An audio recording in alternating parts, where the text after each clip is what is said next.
Hi friends, నేను Abhiram. Welcome to my channel Ram facts 26. So let us start our today's episode. ఒక సంవత్సరంలో 365 రోజులు ఉంటాయి. వాటిలో 2 రోజుల్లో ఒకటి ఇండిపెండెన్స్ డే ఆగస్ట్ 15th, ఇంకోటి రిపబ్లిక్ డే జనవరి 26. ఈ 2 రోజుల్లో భారతదేశంలో ఉన్న ప్రజలందరికీ దేశం పట్ల ఒక మంచి అభిప్రాయం ఇంకా తెలియని దేశభక్తి ఉన్నట్టుండగా పుట్టుకొస్తుంది. నాకు తెలిసినప్పటికీ ఈ 2 రోజుల్లో నేను స్కూల్లో ఉన్నప్పుడు స్కూల్కి వెళ్ళి జెండా ఎగిరేసి ఫ్లాగ్ మన షర్ట్కి పెట్టుకొని మిఠాయి తీసుకొని అక్కడి నుంచి ఫ్రెండ్స్తో బయటికి చెక్కేసేవాడిని.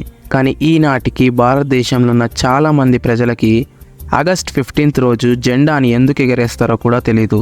ముందుగా చరిత్రలోకి వెళ్ళినట్లయితే 1947 ఆగస్టు 15న మనకి ఇండిపెండెన్స్ డే వచ్చిన రోజు. ఆ రోజు మొదటిసారి మన భారతదేశంలో ఢిల్లీ రెడ్ ఫోర్ట్లో జవహర్ లాల్ నెహ్రూ గారు ఫ్లాగ్ హాస్టింగ్ చేశారు.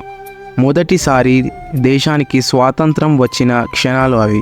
ఎంతోమంది గొప్ప గొప్ప ఫ్రీడమ్ ఫైటర్స్ దేశానికి చాలా చేశారు మరియు దేశానికి స్వాతంత్రం తేయడానికి వాళ్ళు ఎంతో కృషి చేశారు. లైక్ మహాత్మా గాంధీ, జవహర్ లాల్ నెహ్రూ, సర్దార్ వల్లభాయ్ పటేల్, సుభాష్ చంద్రబోస్, భగత్ సింగ్, రాణి లక్ష్మీబాయి, ఇంకా ఎంతోమంది అమరవీరులు. స్వాతంత్రానికి గుర్తుగా జరుపుకునేదే ఈ August 15th, the independence day. మళ్ళీ మీలో ఎంతమందికి తెలుసు రిపబ్లిక్ డే 26th రోజు ఎందుకు జరుపుకుంటారని? దీనికి గల కారణం 1950 జనవరి 26న మొదటిసారి దేశంలో కాన్స్టిట్యూషన్ని అమలుపరిచారు. దీన్ని రాసింది మన డాక్టర్ బిఆర్ అంబేద్కర్ గారు. సో ఈ 2 రోజులు భారతదేశానికి చాలా గుర్తింపును తెచ్చిన రోజులు. సో యాజ్ ఇండియన్స్గా మనం దేశానికి ఎప్పుడు కూడా మంచి చేయాలి, దేశం యొక్క గొప్పతనాన్ని 10 మందికి చెప్పాలి.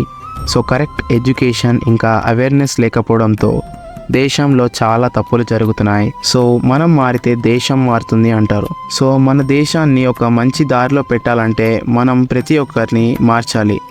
ఆ యొక్క మార్పే మన దేశానికి ఆటోమేటిక్గా మార్పుననేది తెస్తుంది. Friends, once again happy independence day.